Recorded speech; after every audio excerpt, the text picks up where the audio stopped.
dawn unfurls a bustle of activity in Mumbai, a global city that attracts millions in search of fame and fortune. There's another face to India's financial capital. Shadowed by popular impressions, an island of ancient forests thrives within the heart of Mumbai. Sanjay Gandhi National Park. 100 square kilometer treasure trove of India's natural heritage, SGNP represents the greener extreme of Mumbai. But with 35 leopards in this oasis, surrounded by massive urban sprawl supporting around 21,000 people per square kilometer, leopard-human interactions are inevitable. In the past, fear prevailed over reason, and leopards were blindly branded villains, captured and relocated, until scientists discovered that it did more harm than good. Now, backed with scientific understanding and best traditional practices, a people's movement is taking shape. Mumbai is pioneering in our ever-shrinking world the art of coexisting peacefully with this adaptable predator.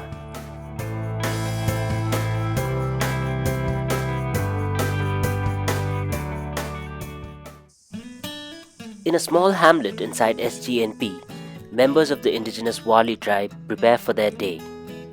They have been living with leopards for as long as they can remember. मतलब हमारे गांव का राखनदार है वो गांव में अड़चन आता है ना वो रक्षा करता है ऐसा हम लोग उसका पूजा करते हैं हमारा गांव का देव है. What about their god lifting their poultry and livestock? भूख लगेगी तो लेके जाएगा है ना अपन कैसा भूख लगेगी तो खाना कभी देंगे घर पे ऐसा चिल्लाते हैं ना ऐसा है. Yet, they understand the potential risks and take precautions to keep themselves and their children safe.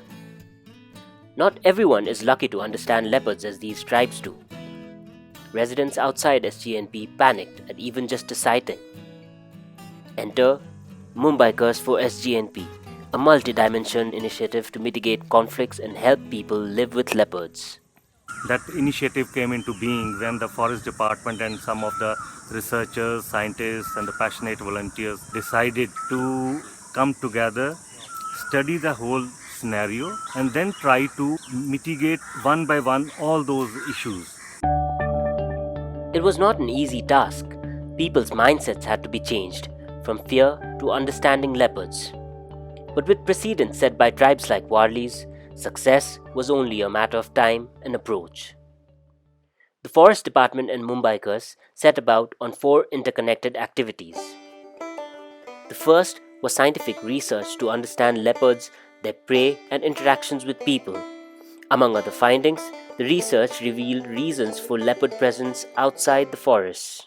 So usually the park would be blamed, like there's not enough prey in your park and that's the reason the leopards are coming out. I use line transect distance sampling to know the prey densities. There was adequate prey. The only thing was there was more than adequate prey outside the park in terms of pigs, dogs majorly. The second activity was to build capacity of the Forest Department. Rescue team members were sensitized, trained and equipped for immediate response to leopard incidences, including tranquilization when necessary. Improved coordination between different divisions of the Forest Department ensured that all emergencies were effectively attended. The third activity was to develop constructive partnerships. Coordination with the municipal corporation to provide facilities like street lights and public toilets and to effectively manage garbage that attracts stray dogs was one. Sensitization of the police force was another priority to aid in mob control during leopard emergencies. Workshops were also held for the media to restrict sensationalism. With their reach, journalists played a crucial role in helping people understand leopards by disseminating scientifically backed information. The whole journey from sensational to sensibility has been a long one. There was this program that started, Mumbaikars for SGNP. That is somewhere what changed the whole way of reportage. Forest Department became accessible to the media. Immediately, the level of sensationalism dropped. The fourth activity was to engage a wide range of public through awareness sessions on do's and don'ts during leopard sightings to prevent any mishaps. What we are trying to do is go ahead and meet these people before an incident, speak to them and tell them this could happen in the future. To avoid that from happening, what can you do? Many residents now accept leopards as neighbors. They take active precautions to reduce risks for themselves and advocate for others to do the same. जितने मौतें road accident में हुई है वो leopard में attack में ऐसा कुछ भी नहीं हुआ है। लेपर्ड आए तो कोई भी घबरा मत जाइए, उसको उसके राह से जाने दीजिए, उसको डिस्टर्ब मत कीजिए, उसको वहाँ पे शोर मत मचाइए, सिर्फ वहाँ से हट जाइए। With the residents being sensitized by the project, no leopards have been captured in Mumbai since 2013. And when left alone, leopards, following their natural instinct, avoid people. No attacks on humans have been reported in the last 2 years in and around SGNP, as against up to 30 attacks a year between 2003 and 2005. Now the situation is gradually changing, the mindset is gradually changing. It's a big achievement. Mumbai has come a long way from experiencing severe conflicts to finding solutions for peaceful coexistence. This was possible because general citizens were part of it, realizing the values the park adds in their urban lives. In this ecosystem where we are staying, if the wildlife goes away, our existence will also be threatened. Thankfully, an increasing number of citizens are now working towards positive change.